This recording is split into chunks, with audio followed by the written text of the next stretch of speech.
Iya. Waktu sudah menunjukkan pukul 13:03, ya. Kita sepakati nanti kita selesai pukul berapa, Bapak Ibu? Pukul 2. 14.00 atau 13.30? Siap. 13.05. Siap. 2 menit dari waktunya, ya.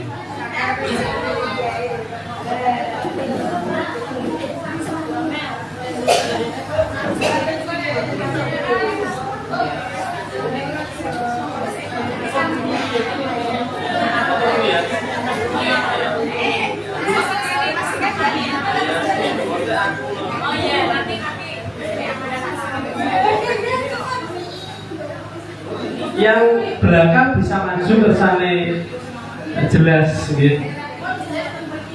Sapa to kuwi sing ngomong ngarepan. Nah.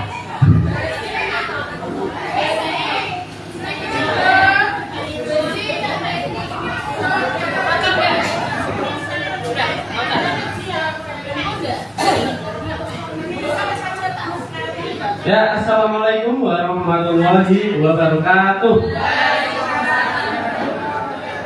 Ya, dari 300 peserta yang hadir baru 100 yang menjawab. Saya ulangi, ya. Assalamualaikum warahmatullahi wabarakatuh.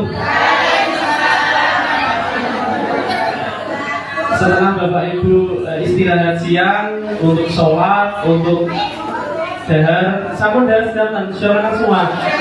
Alhamdulillah. Nah, jam siang ini jam rawan mengantuk, rawan apapun, ya, supaya kita lebih bersemangat. Bapak Ibu nanti saya ajak bernyanyi terlebih dahulu, ya. Siap Bapak Ibu? Iya, oke. Sambil menunggu. Ibu yang di belakang bisa maju biar kelihatan. Di depan silir, Bu. Di depan ada AC-nya ini. Nah, itu. Ya, Bapak Ibu, sebelum kita mulai ke materi yang akan saya sampaikan, ada yang sudah tahu materi tentang apa?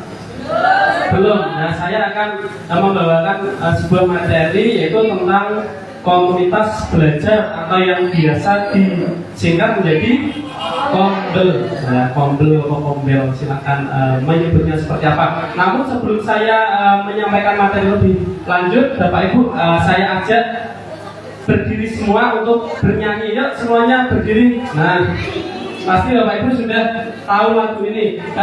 Agak merenggang. Nah, supaya tidak bertabrakan dengan temannya, ya. Nah, ini. Atau Bu Mela dibantu ke depan, monggo silakan. Bu Mela silakan ke depan. Nah, dibantu rekan-rekannya, ya, gerakannya seperti apa. Gitu. Bapak Ibu pasti sudah tahu lagu ini, ya?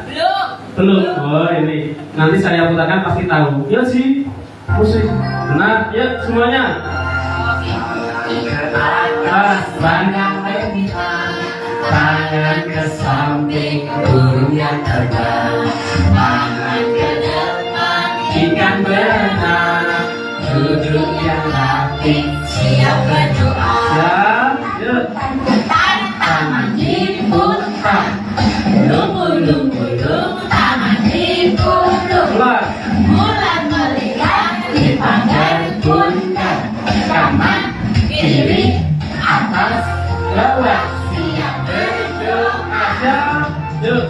Satu jari kanan, satu jari kiri, gabung menjadi dua jembatan panjang. Dua jari kanan, dua jari kiri, gabung menjadi empat, buat kamera cekat. Tiga jari kanan, tiga jari kiri, gabung menjadi enam, dua kamera ini. Empat jari kanan, empat jari kiri, gabung menjadi delapan, kedua ketiga, lima jari kanan, lima jari kiri, gabung menjadi 10, siap berdoa.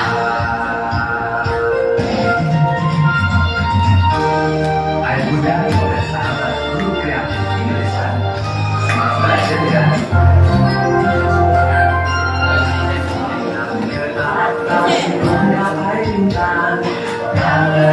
samping burung yang terbang, ke depan ikan berenang, ujung yang hati siap berdoa. Dipun tarik semangat. Gulung-gulung tangan diguntung, mulai melingkar dipakai bundar, kanan kiri atas bawah siap berdoa. Satu jari kanan, satu jari kiri, ku gabung menjadi dua jembatan panjang. Dua jari kanan, dua jari kiri, ku gabung menjadi empat. Dua kamera cekrek. Tiga jari kanan, tiga jari kiri, ku gabung menjadi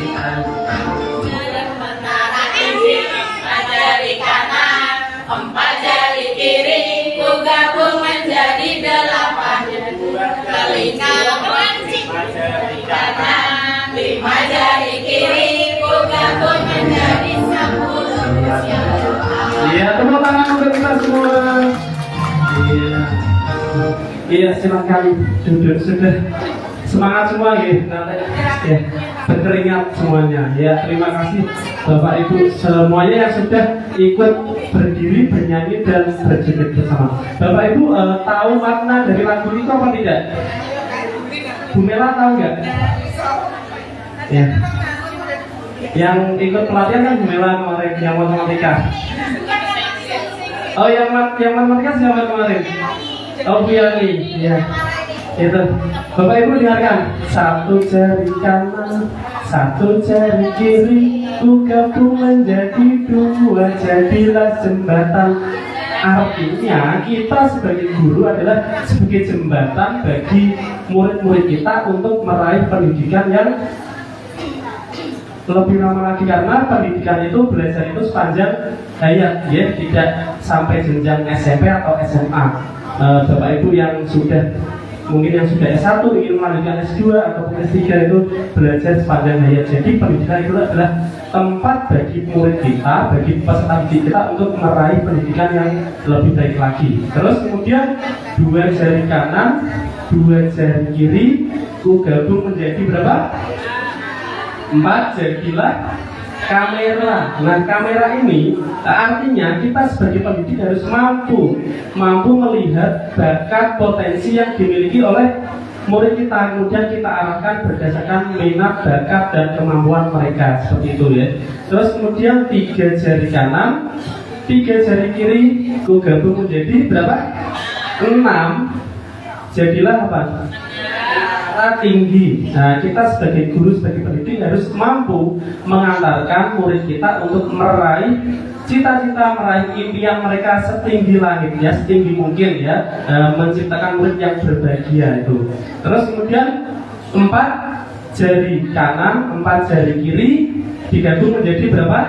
8, jadilah kelinci yang melompat. Ya, kita sebagai guru harus mampu mengawal murid kita, mengawal peserta didik kita untuk meraih sukses dengan berbagai macam proses yang dilalui. Kemudian yang terakhir adalah 5 jari kanan, 5 jari kiri, ku gabung menjadi berapa?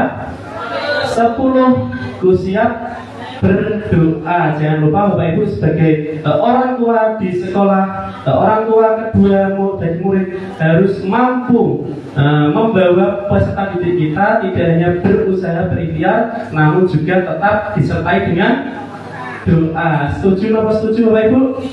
Setuju ya. Kita lanjut ke materi berikutnya tentang komunitas belajar.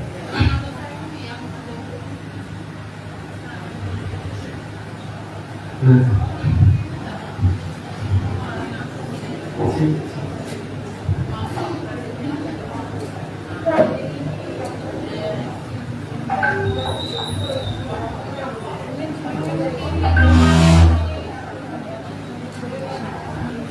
materi kita pada siang hari ini adalah tentang optimalisasi komunitas belajar dalam mendukung program strategis Kemendikbud Ristek. Bapak Ibu, ada yang sudah pernah mendengar istilah kombel, komunitas belajar sebelumnya? Belum? Berarti tahunya baru saat ini guys, saat ada apa? Pengajuan RHK di SKPPMM gitu. Sebelumnya belum tahu ya apa itu komunitas belajar. Mungkin bagi sebagian Bapak Ibu guru yang rajin membuka PMM sebelum ini sudah tahu, oh itu ada di PMM ada komunitas. Nah, menurut Bapak Ibu sendiri apa itu pengertian komunitas? Kenapa? Bukan sekelompok. Yang lain Bu Amel apa? Komunitas Bu Amel. Pengertian dari komunitas itu grup WA atau grup rasan-rasan atau grup nongkrong? Komunitas persatuan. Apa Bu Rofi? Persatuan. Berarti orang yang memiliki yang dimana bersatu itu berkumpul untuk membahas suatu hal bersama, belajar bersama. Oh gitu. Berarti suatu perkumpulan yang bersatu untuk membahas hal-hal bersama.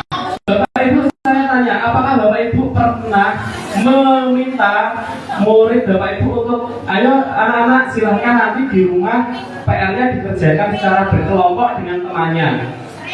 Sering. Nah, berkelompok. Kelompok itu dibuat berdasarkan apa Bapak Ibu kira-kira? Contoh yang disenangi. Satu frekuensi. Terus apa lagi? Dekat rumah, itu yang paling penting. Bolo nih, ya bolo, ya bolo gitu ya. Nah itu bisa juga dinamakan sebagai komunitas, ya komunitas. Nah tadi Pak Warjo sudah menyebutkan, Pak Warjo atau Pak siapa tadi yang menyebutkan, oh komunitas ibu-ibu kerudung kuning atau kerudung abu-abu itu juga bisa jadi komunitas. Nah intinya komunitas itu adalah sekelompok orang yang memiliki tujuan yang sama untuk membahas sesuatu hal, apapun itu. Biasanya kalau ibu-ibu kan berangkat kerja terus masuk kantor, setelah pinjel terus duduk. Kayak itu bulangin anyar, kayak itu alalin anyar, gitu mungkin Bu Erna. Nah, itu kan omong-omong, nah itu bisa juga termasuk komunitas, guys. Komunitas di sini adalah sesuatu hal yang positif, misalnya nanti Bu Erna mengajar tentang apa Bu Erna? Bahasa Indonesia apa? Misal materi apa? Aku kemarin melihat video di YouTube atau di mana itu ada pelajaran ini loh Bu. Mungkin bisa diterapkan di kelas ibu. Nah, seperti itu. Nah, komunitas belajar di sini itu adalah suatu kelompok yang beranggotakan bisa murid tadi, bisa guru atau praktisi yang lain untuk mencapai tujuan bersama. Itu. Tidak usah kenalan, dia sama kenal. Betul usah. Nah, komunitas belajar ini adalah salah satu program dari Kemendikbudristek. Ada beberapa episode yang dihadirkan oleh Kemendikbudristek. Salah satunya adalah komunitas belajar. Itu. Yang lainnya ada tentang guru penggerak, kurikulum merdeka, nasional, perencanaan berbasis data, setelah tanya bos dan lain sebagainya. Tapi nanti di sini kita fokusnya adalah tentang komunitas belajar.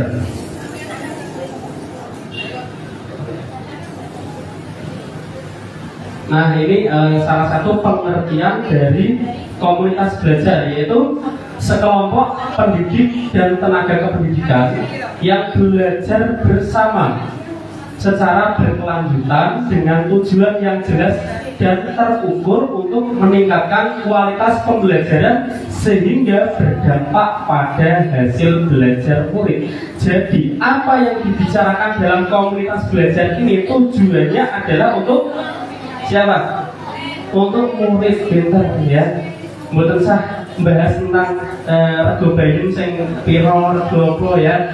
Dalam komunitas belajar ini yang dibicarakan yang menjadi tujuan utama adalah kebahagiaan dan hasil belajar murid. Bapak Ibu pernah misal di sekolahan pada saat jam istirahat atau jam 9 di kantor membicarakan tentang murid? Pernah nih? Nah itu ya. itu bisa juga disebut komunitas belajar. Mungkin Bapak Ibu membicarakan murid terus guru yang lain menimpali, wah aku tahunya kalau cakui, wah gue mau telatenannya gue uangnya sakore. Nah, memberikan solusi. Lah, guru yang lain juga memberikan solusi. Nah, misal Bu Rofi masukkan, ya seperti ini loh Bu. Mungkin murid itu didudukan misalnya sebelahnya siapa. Nah, terus berikan perlakuan yang berbeda. Ya, disayang-sayang ataupun di apa. Nah, itu salah satu topik yang nanti kita bahas. Satu kata kunci Bapak Ibu ya, tujuan dari komunitas belajar ini adalah kualitas pembelajaran murid. Seperti itu. Ya. Maaf saya udah mandi, pointernya mati. Nah, tadi sudah dijelaskan Pak Warjo sebelumnya tentang komunitas belajar ini sudah tertuang atau tercantum dalam apa Brofi per apa tadi enggak tadi yang dibahas Pak Warjo dalam apa per dirjen nomor berapa Bu Erna masih ingat? 726 nomor berapa? Iya 76 nah.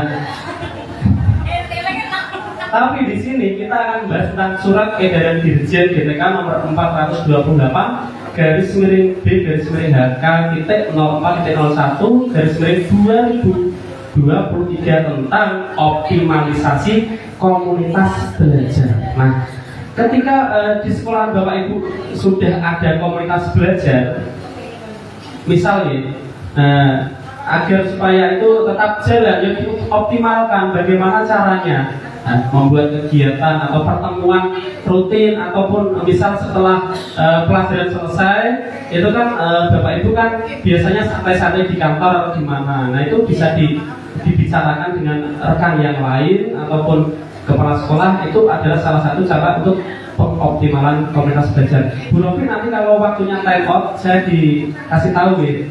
Jam berapa time outnya? Time outnya jam berapa tadi kesepakatannya pukul 13.50. Oke, siap. Sekarang sudah pukul berapa? 20. Berarti masih 30 menit lagi. Oke.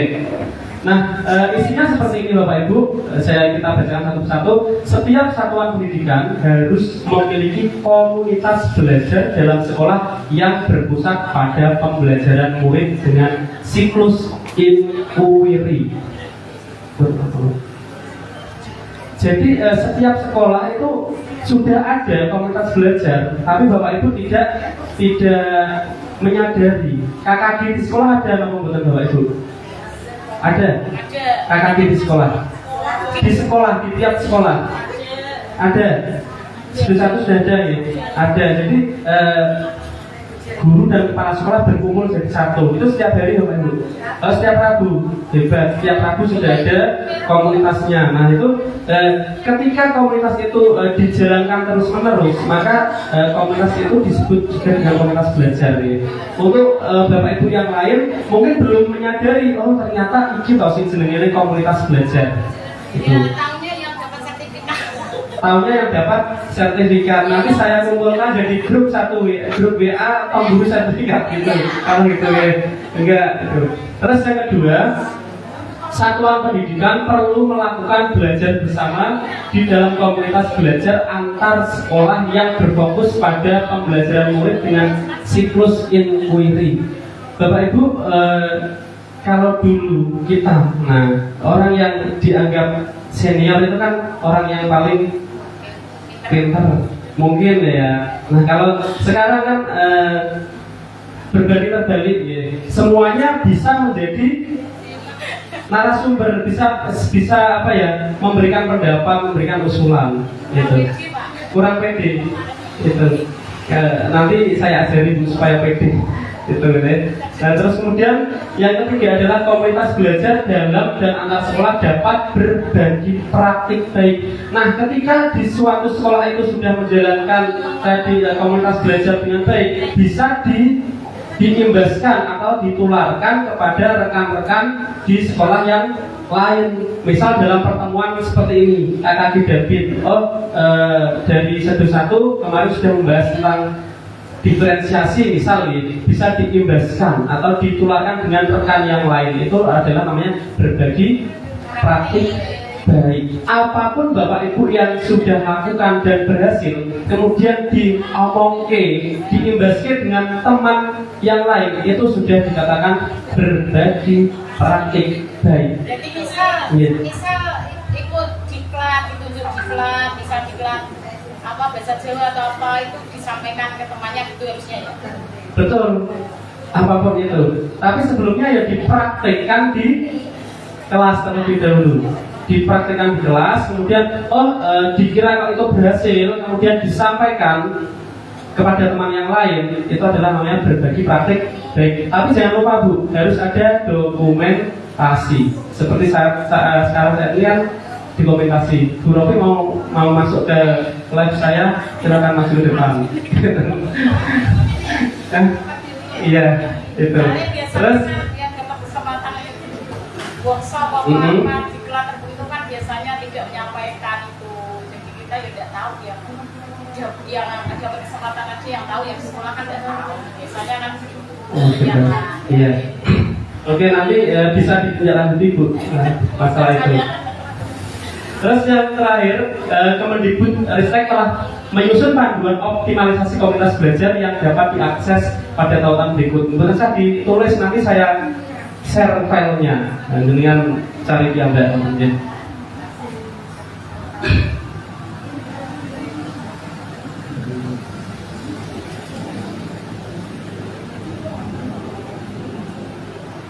Nah, tadi tujuan dari komunitas belajar adalah bertujuan untuk hasil belajar murid yang lebih optimal. Nah, ini agar lebih berdampak pada murid, maka diperlukan pergeseran cara berpikir dari teaching ke learning.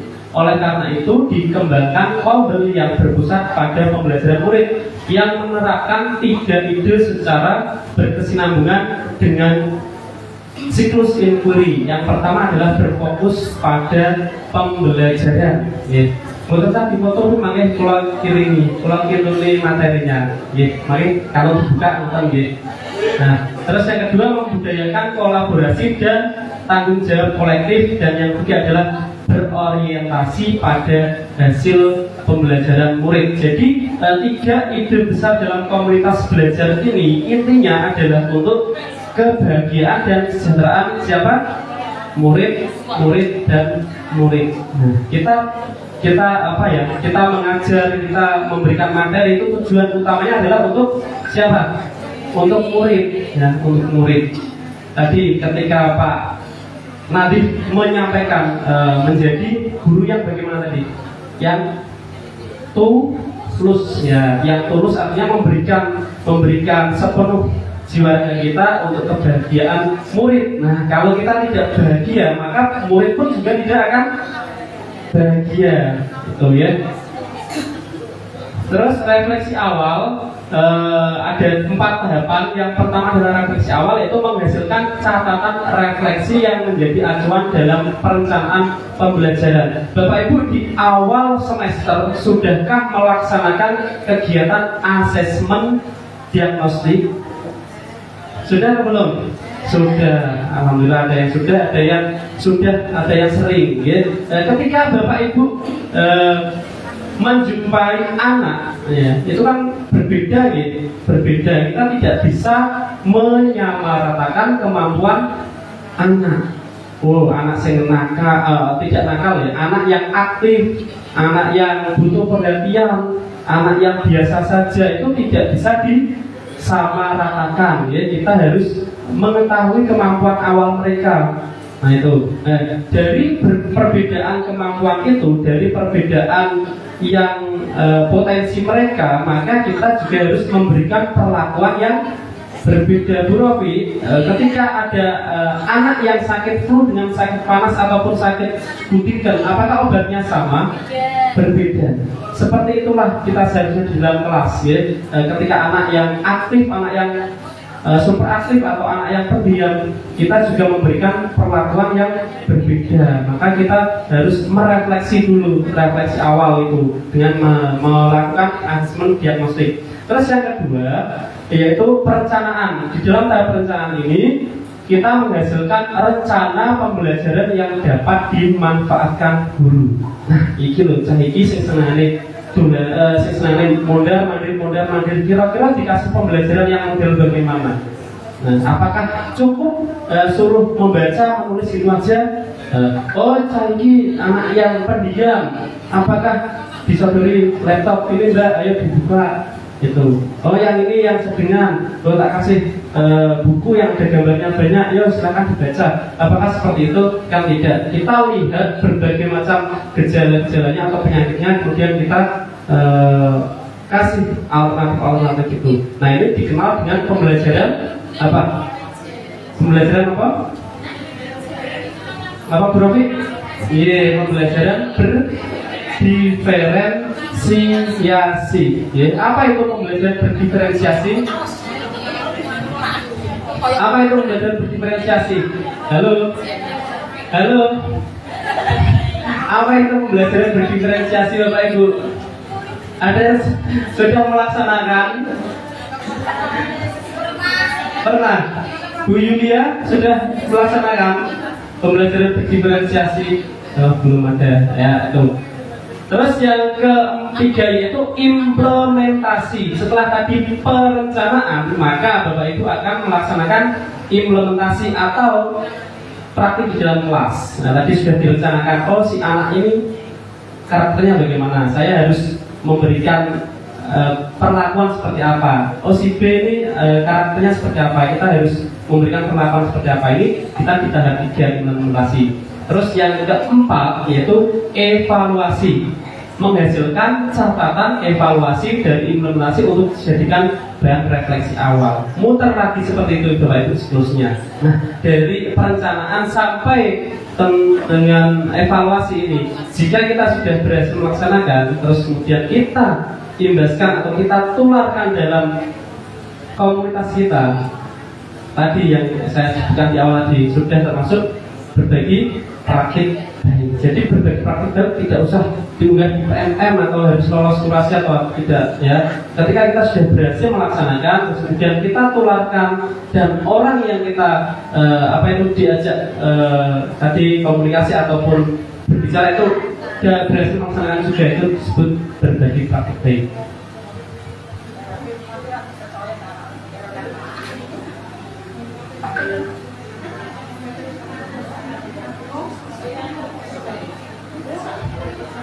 Kita langsung saja ya.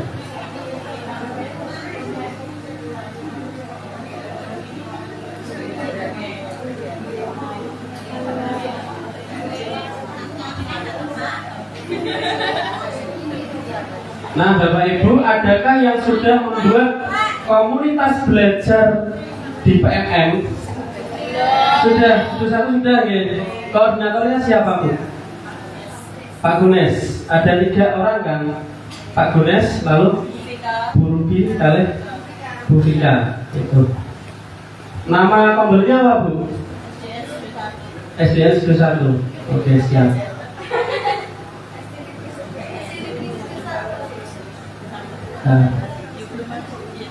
Nah ini Bapak Ibu ya, untuk contoh komunitas belajar yang ada di PMM. Nah, kalau jadi Bu Rofi orang lewat PMM dia orang marem, orang untuk sertifikat. Nah, iya. Bapak Ibu ketika membuat komunitas belajar lewat PMM itu syarat utama sang pendiri atau sang inisiator tadi harus lolos apa? Sertifikat. Iya, betul. Ketika Bapak Ibu ingin membuat atau mendirikan komunitas belajar di PMM, syarat utama itu adalah harus lolos validasi aksi nyata topik kurikulum merdeka. Itu syarat utama. Nah, ini bentuk contoh komunitas ya, yang saya kelola ada 2. Yang pertama komunitas SD, terus yang kedua komunitas yang lain. Itu.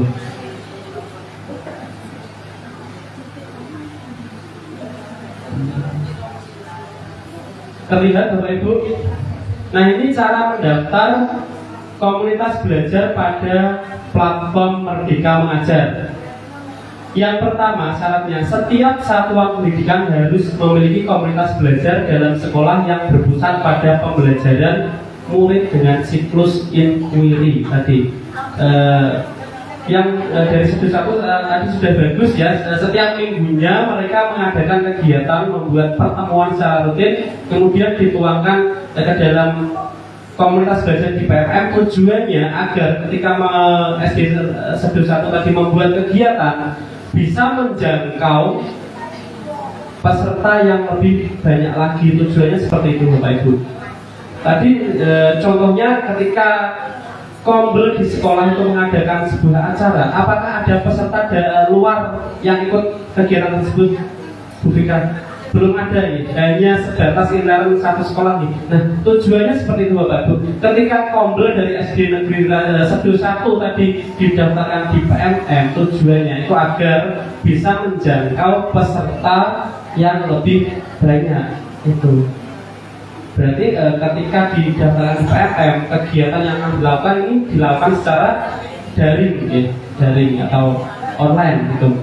Terus yang kedua, melalui menu komunitas pada platform Merdeka Mengajar ini, komunitas belajar dapat mendaftarkan komunitas belajarnya untuk berbagi praktik baik ke rekan sejawat di luar sekolah.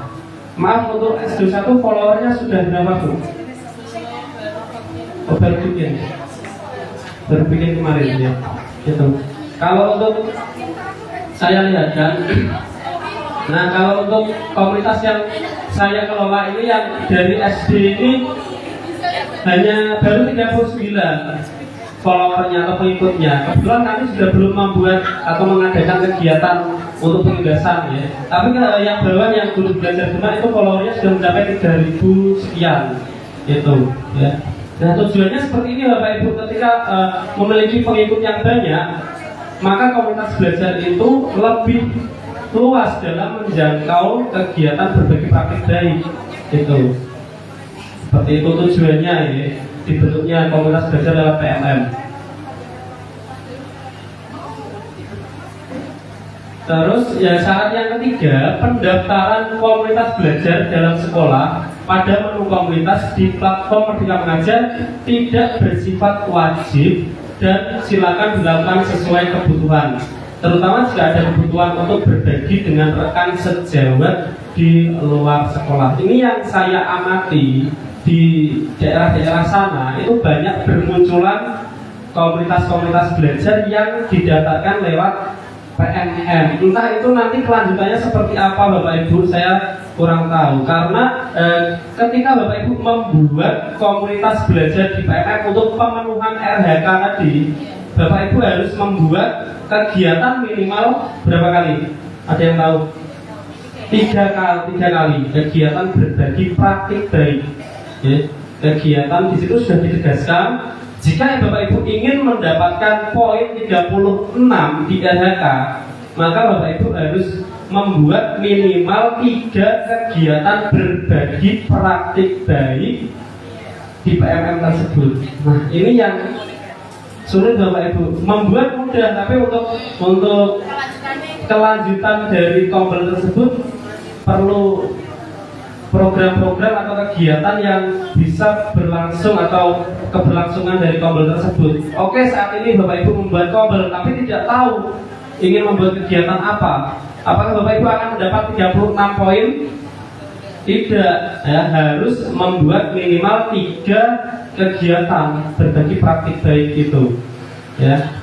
Terus yang keempat, komunitas belajar antar sekolah dan komunitas belajar daring dapat langsung mendaftarkan komunitas belajarnya untuk menjadwalkan kegiatan webinar komunitasnya. Jadi ketika Bapak Ibu sudah memiliki komunitas belajar, ingin membuat kegiatan entah itu webinar ataupun kegiatan berbagi praktik baik, itu langsung bisa dijadwalkan. Misal gini, saya praktekkan. Silakan Bapak Ibu bersani. Nah, ini komunitas di SD 1 misalnya. Belum terlihat. Pak Ji, tripod ini. Saya sudah tampilannya masih yang ini.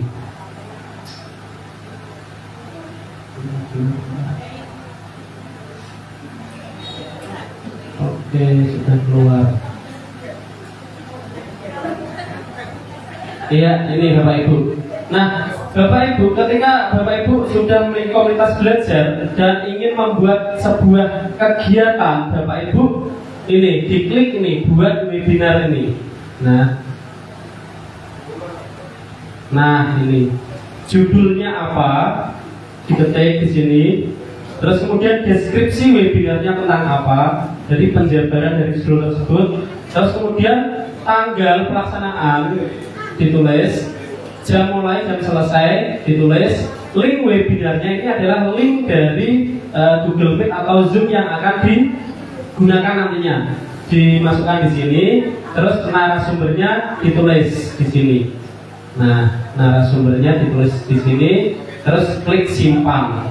Nah, itu cara teknis membuat kegiatan webinar pada Kombel di PMM. Semuanya bisa diedit kecuali tanggal dan jam pelaksanaan. Jadi untuk judul, untuk nama narasumber, untuk deskripsi itu bisa diedit kecuali tanggal dan jamnya itu tidak bisa diedit. Mau tidak mau ya harus dilaksanakan gitu. Nanti ketika Bapak Ibu mengikuti Kombel tersebut, pas dari pelaksanaan kegiatan itu berlangsung, Bapak Ibu akan mendapatkan notifikasi atau pemberitahuan lewat PMM bahwa kegiatan yang sudah didaftar itu akan segera dimulai. Itu.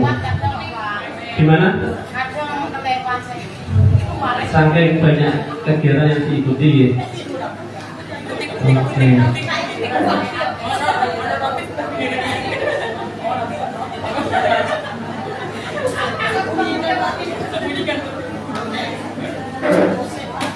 Nah, Bapak Ibu, sebagai tindak lanjut dari Kombel ini, ya, dari Kombel komunitas belajar yang ada di Gugus Sunan Muria ini, nanti kami harapkan Bapak Ibu membuat komunitas belajar, tapi berdasarkan fase.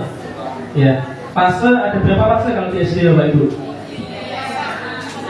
Fase A, fase B, fase C. Fase A anggotanya guru kelas berapa? Iya, nanti silakan guru kelas 1 dan guru kelas 2 berkumpul jadi satu.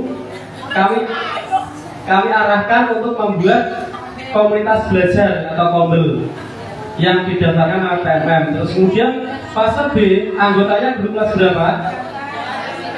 Kelas 3 dan kelas 4. Nanti silakan berkumpul jadi satu. Terus kemudian membuat komunitas belajar. Terus fase C guru kelas berapa?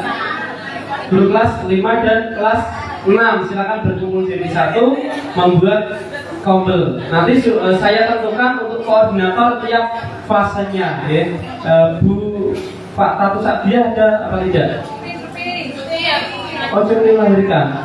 Itu untuk fase A. Fase A silakan tunjuk jari yang fase A. Bu Nia, Bu Erna.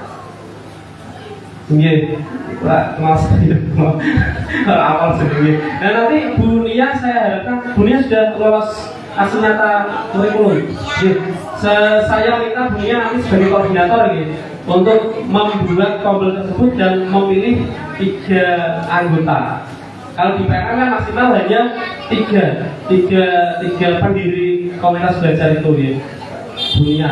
Terus untuk fase B, tunjuk jari fase B. Bu Puji, Bu G, Supir.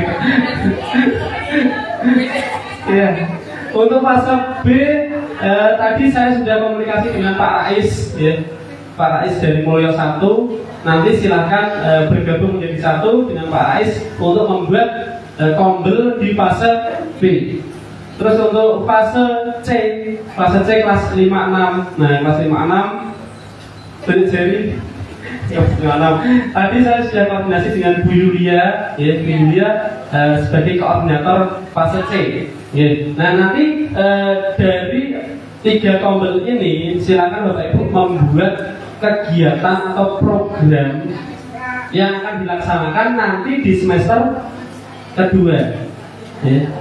Jadi Bapak Ibu nanti di semester kedua dalam pengumpulan poin pada RHK tidak usah mencari kemana-mana ya. Kita fokus di kombel fase yang ada di gugus Sunan Muria. Tapi syaratnya koordinator fase harus memikirkan kegiatan-kegiatan apa saja yang akan dilaksanakan. Minimal 3 kegiatan berbagi praktik baik seperti itu. Bu Rofi ngajar matematika materi ini, wah aku berhasil, muridku di sini 100 kabeh. Aku tak cerita ning ngarep narasumber dapat poin 8. Enak toh? Enak. Nah, itu ya. Nah, misalnya Bu Amel ngajar kelas berapa Bu Amel? Kelas 4 materi tentang bagian-bagian tumbuhan IPA. Wah, berhasil semua. Berhasil tak imbaskan di fase B, teman-teman semua. Berhasil jadi narasumber poin 8. Enak gitu. Enak itu. Gampang loh, gampang kira-kira Bapak Ibu. Alhamdulillah. Sampai di sini adakah yang ditanyakan mengenai tentang komunitas belajar? Apa Bapak Ibu ada yang belum jelas? Bu Rofi? Pakai mic.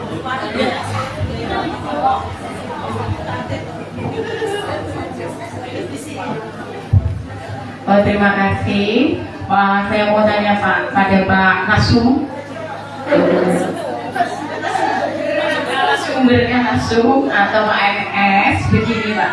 Sebelumnya memang saya sudah ditugaskan oleh kepala sekolah untuk membuat kombel ini. Tapi saya berpikir seperti yang disampaikan tadi sama Pak Miftah, bagaimana kedepannya keberlanjutannya bagaimana. Kalau ada dalam satu SD itu kalau narasumbernya cuma saya saja, saya jamin itu mereka kan bosan. Walah, keminter ibaratnya bisa saja seperti itu kan. Nah, itu saya memikirkan itunya yang belum sampai sekarang belum saya buat. Nah, kemudian ini dan yang saya pikirkan kedua itu kalau dalam satu SD itu kan paling 10 orang atau 11 orang itu dengan ini ya tenaga TU ya kan. Nah, itu saya berpikir juga kalau di situ nanti saya lakukan pembelajaran praktik baik, pembagian praktik baik atau ini berarti nanti itu bukan webinar namanya ya, karena nanti mungkin yang hanya bisa menjangkau itu paling hanya 6 orang itu sudah plus saya, misalnya seperti itu. Nah, saya berpikirnya begitu, bolehkah jika hanya 5 orang dalam acara yang sedang saya laksanakan itu, apakah boleh dari di situ? Yang itu jadi kendala saya 2 itu. Terima kasih. Assalamualaikum warahmatullahi wabarakatuh. Ya, terima kasih Bu Rofi atas pertanyaannya. Betul sekali Bu, tadi sudah saya sampaikan, membuat itu mudah. Yang sulit adalah tadi, iya, keberlanjutan dari kombel. Setiap kombel itu, setiap SD itu saya lihat berlomba-lomba membuat kombel. Tapi yang saya pikirkan, ini terus pilih keberlanjutannya. Nah, terus tapi tidak ada program, itu emang sia-sia. Nah, Bu Rofi mungkin sebagai wakil kepala sekolah bidang pembinaan program mungkin ya. Nah, itu bisa juga membuat sebuah kegiatan ya digilir aja Bu. Minggu pertama mungkin guru kelas 1 yang akan dibagi praktik baik. Apapun itu, Bapak Ibu perlu diketahui bahwa sekarang semua guru adalah NS, semua guru adalah narasumber. Jadi tidak ada seleksi dari kementerian seperti zamannya Bu Vika dan saya, itu kan ada seleksi dari kementerian. Jadi setelah dihapuskannya kebijakan itu pada bulan Desember tahun lalu, semua guru saat ini adalah sebagai narasumber. Dengan setiap hari kan di depan kelas gitu, mengajar. Narasumber bagi siapa? Bagi murid, pintar. Nah, ketika kegiatan kombel ini, jenengan berbicara, menyampaikan praktik baik, jenengan juga narasumber bagi teman-teman Bapak Ibu di sekolahan. Tadi Bu Rofi bingungnya seperti itu ya. Setiap kegiatan kok saya terus Pak konsolnya nanti bosen, nah Bu Rofi lagi, nggak ada yang lain. Nah, itu mungkin bisa digilir Bu. Oh, minggu pertama guru kelas 1. Apapun itu disampaikan, kegiatan pembelajaran yang sudah berhasil dilaksanakan, disampaikan saja, nggak apa-apa. Itu mungkin menemukan metode atau cara baru dalam mengajar, media yang baru yang lebih menarik perhatian anak, sampaikan saja. Apapun hal-hal baru yang ditemukan. Seperti itu Bu Rofi untuk pertanyaan pertama. Jadi bisa di-rolling Bu, tidak hanya dengan terus. Oh mungkin suatu saat guru agama atau guru olahraga menyampaikan menjadi narasumber. Itu juga Pak, kembali lagi ke ini, kita merasa ada yang tidak pede seperti itu. Kalau Bapak kan sudah terbukti nyata, tapi kadang ada yang merasa aku kurang mampu, jadi tidak bisa, tidak mau. Nah itu bisa juga dilatih, kemampuan berbicara di depan ya. Itu bisa dilatih Bu. Kalau Bu Rofi kok iso ya, pasti saya juga bisa. Iya harusnya bisa. Pasti ada keinginan nih, keinginan dari pribadi. Oh guru kelas 1 kok sebenarnya iso, masa aku iso. Nah itu dilatih secara pelan-pelan, tidak serta merta langsung bisa seperti itu. Iya betul sekali. Itu. Untuk pertanyaan kedua tadi apa Bu? Oh minimal peserta ya, minimal peserta tidak ada batasannya Bu. Kalau dalam lingkup satu sekolahan yang sudah dilakukan di SD Sedu 1 setiap hari Rabu, apa namanya Bu?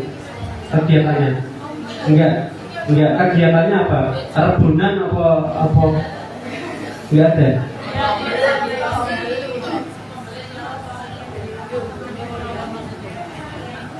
Atau mungkin saya usul rebu rasan-rasan misalnya kan ya disampaikan itu. Lagi nama kegiatannya apa kan? Rebu manis, brownies, rebu manis ya. Di situ mungkin mereka berkumpul jadi satu, terus mungkin dari koordinator atau ketua bisa memberikan sertifikat juga bisa itu kombel manual namanya. Tidak didasarkan lewat PMM. Tapi Bu Rofi tadi kan orang lewat PMM ini artiku orang marem. Ya, golek kombel sing lewat PMM. Seperti itu Ibu. Jadi tidak ada minimal peserta. Maaf Bu, dari Sedu 1 apakah sudah ada SK-nya untuk kombel manualnya? Sudah ada SK, sudah ada kepengurusan mulai dari koordinator, ketua sampai anggota ya. Bisa dicontoh itu.